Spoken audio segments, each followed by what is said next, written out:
The following story is based on real events from my point of view.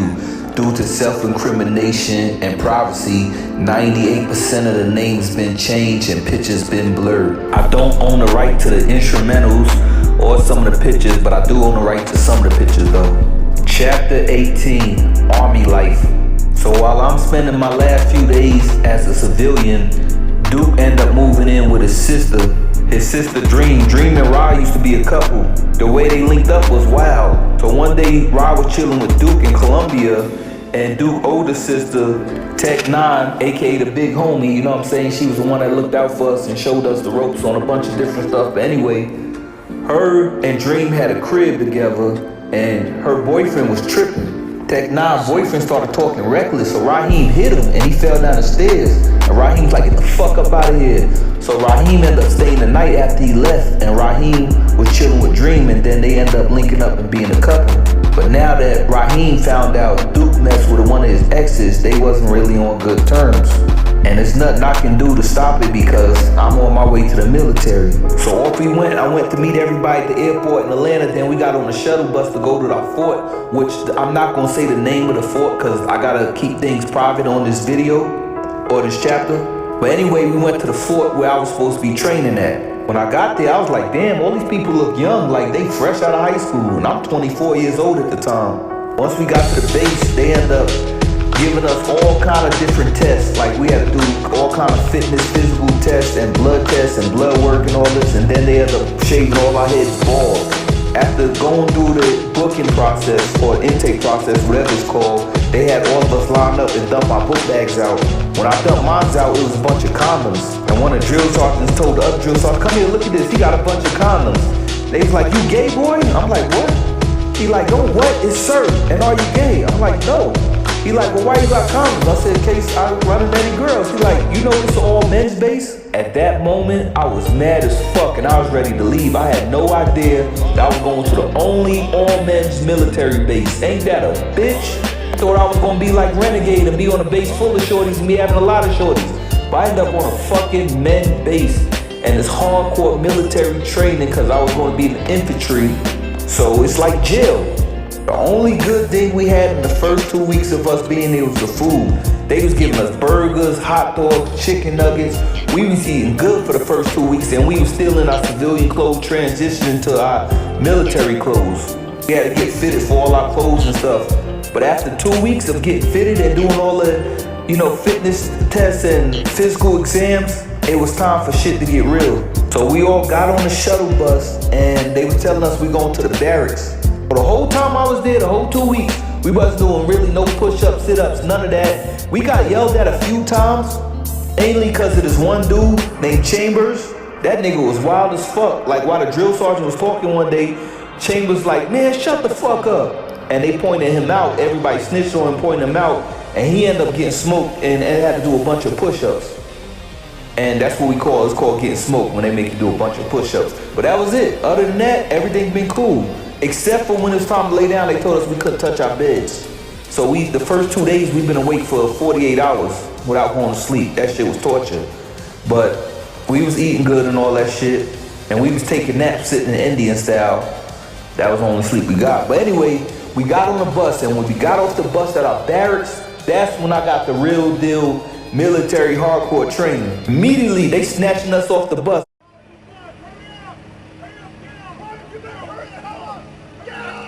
There's a bunch of drill sergeants lined up. Like, get the fuck off the bus! They pulling us by our bags and shit, pushing us. One of them pushed me in the back, and I ended up hitting my lip on somebody's bag in front of me, and I busted my lip. I was mad, I had my fist balled up, but I kept walking because I was like, nah, I ain't even gonna do it.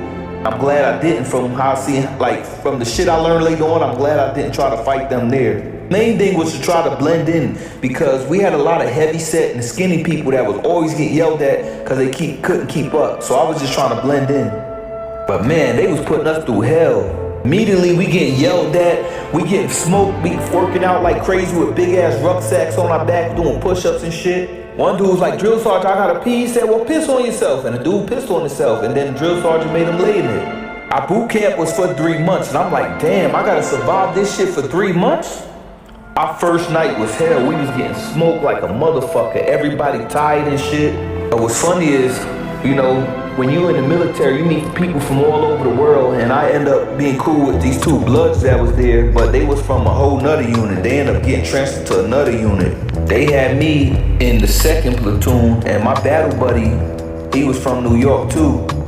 And I'm glad we was battle buddies because he was a bully to everybody in there. He was like the Debo in our pod. He was cool with me, but he was going at it with everybody else. I guess because we both New Yorkers, we stuck together. But his name was Clarkston, and I was Carter, so we was right beside each other. Cause it's alphabetical order. But after them smoking us all fucking day, we finally got to the barracks and they told us to go to sleep. So after sleeping for about 4 or 5 hours, all you hear is what sound like a nuclear bomb. You just hear a siren and then boom, and they come in there blowing whistles. Get up! Let's go! Let's go! Get up! And they got megaphones. Get the fuck out your bed, go outside. I'm running, scrambling, think we under attack. We get outside, they got us in formation and shit. And basically they was like, this is day 1. When y'all first got there, that was day 0. So welcome to day fucking 1. Good morning. I said, get the fuck out of here. I gotta do 100 and something days of this shit? And yeah, it's 100 and something days because it's a little bit more than 3 months. It's like 3 months and a week or something like that. Actually, it was more than that. But it was less than 4 months. About 3.5 months. But it was gonna be rough because we was getting punished for every little fucking thing. And every time somebody started bitching or complaining, they make shit even worse for us. They only gave us 3 meals a day, and we only had 2 minutes to eat the meal with one fucking hand. So while we in the cafeteria getting our last meal, one of the soldiers started talking, and drill sergeant heard him and slapped his tray out his hand, and all the food went splashing on his face. He embarrassed him in front of everybody in the cafeteria. Then he told him, get the fuck out and stand in the fucking rain.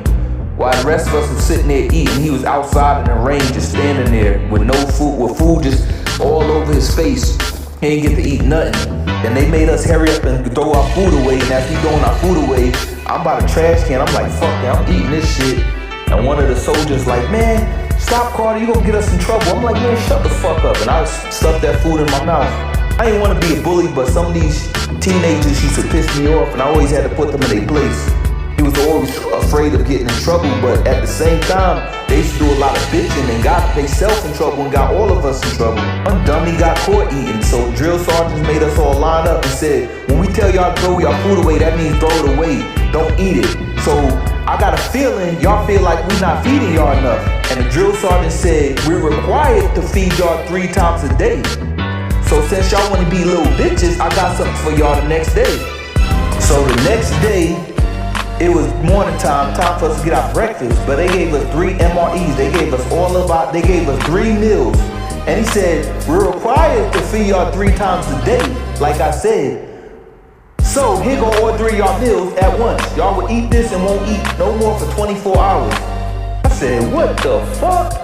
And Chamberlain from the other platoon talking about this some bullshit. Everybody like, God damn, run in your fucking mouth. So since Chamberlain run his mouth, the drill sergeant was like, all right, we got something for you. Thank God he was in 1st platoon. So my platoon ain't really get smoked like they did. Their whole unit got smoked. First platoon got smoked. But they told us we all gonna pay for him, even though he's not in our platoon. So later that night, they told us we were required to get 4 hours of sleep. So they made us sleep for an hour, do push-ups for an hour, sleep for an hour, sit up for an hour, sleep for hours, run for an hour, sleep for an hour, stretch for an hour. They was fucking us up. I spoke to my mother for the first time and I told her, man, I'm in hell, but I'm gonna make it through.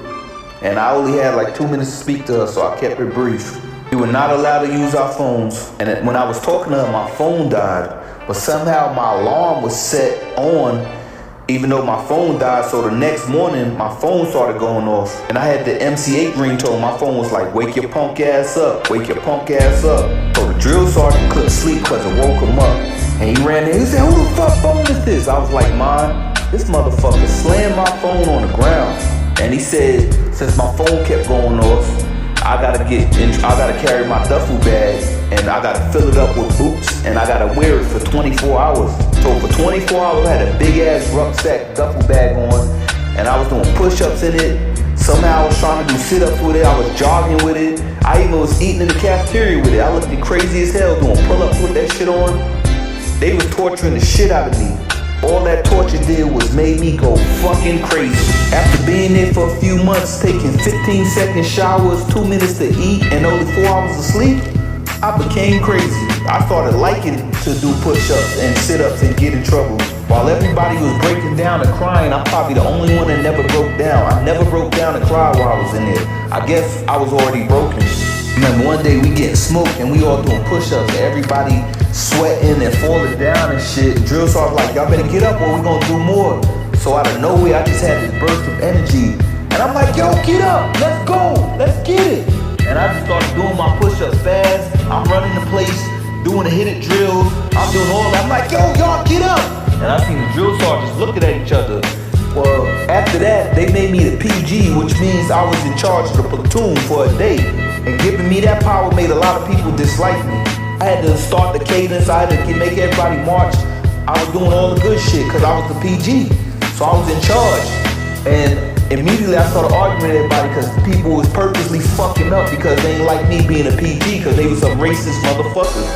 And I dealt with a lot of racism in that shit, from the people around me to the drill sergeants. I don't give a fuck about saying that shit in this video or this chapter because I dealt with some racist bullshit out there. They supposed to be my partners, but they was some racist assholes.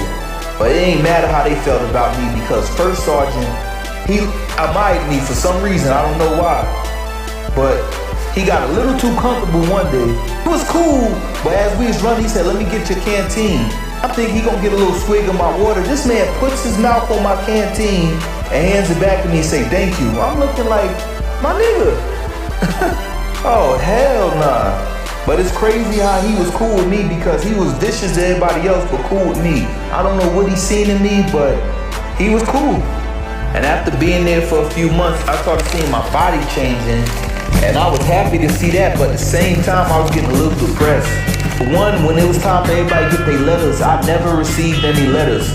Only people I really communicated with was my homegirl Nene, because she part of NSH. You know, she hit me up, that was cool. And my mom. And I was depressed. I used to look at myself in the mirror like, damn, who is this person I'm staring at? This isn't me, this isn't J. Cool. J. Cool's supposed to be on the beach with a lot of money and a lot of women and his whole squad with him. I'm supposed to have Northside Hoods running shit. But here I am on this military base looking at this bald-headed man in the mirror. This isn't J. Cool, that's Jason Carter. I would much rather be J. Cool. But while I was going through my depressed stage, you know, everybody receiving their letters, I took this time to write this story that I'm telling y'all now. All of my documentary, my chapters, it came from this moment here. Due to me not receiving any letters and talking to nobody, I started writing my documentary. So one day during mail call, they said, Private Carter, you got some mail. I looked at the mail and I received mail from Nelly. I was surprised that she hit me up. Nelly wrote me a long paragraph telling me how she missed me. She want me, when I come out, she want to have a family with me, even though she got 3 kids. She wanted to have a huge family and wanted to have like 4 kids with me. She also sent me a picture of her and she was fine as hell in that picture. So I wrote her back and we just started writing each other, and I was telling her, man, I can't wait till I get out, can't wait to see you. And she told me she was gonna save herself for me and wait for me. Honestly, I was like, she on some bullshit, I don't trust her. I do not trust her, to be honest. But after talking to her, I wrote my address on Facebook and told people to write me, but ain't nobody write me. Like I said, the only people I communicated with was Nene, my mother, and Nelly. So one day after us getting smoked, my knees started hurting real bad. And I told my drill sergeant I need to go to sick call. He said, why you being a bitch? I just stood it looking at him. He said, I'm talking to you, why you being a bitch? And I'm looking at him, he's like, get on the ground. Actually, he said, half right face, front leaning rest position. And then he started making me do push-ups. And he said, why you being a bitch? And I still ignored him. And he asked me, why you going to sick call? And I'm like, my knee hurting, drill sergeant. So I ended up going to the hospital. They did an MRI scan on my knee and they said I had stress fractures, shin splints in my left knee. Well, drill sergeants told me after you graduate boot camp, you gotta go home for a few weeks to recover, then you gotta come back and start all over. So it's like, damn, that's some bullshit, but at the same time, that means I get to go home for a few weeks. Unless I quit, which I wasn't gonna quit. So I hit Nelly up and I'm like, guess what? I'm about to be home in a few weeks. I've been on boot camp for 3 months, but I'm about to get out early to go home, recover for like 2 weeks, and then I gotta go back in there. Actually, I think it was more like 3 weeks. And she was like, I'm happy, I can't wait to see you. I hit up Duke and I told him, yo, guess what, man? NSH about to return, bro. I'm about to come back home. It's about to go down. So right after graduation, it was time for me to dip. And I bounced and I was heading back.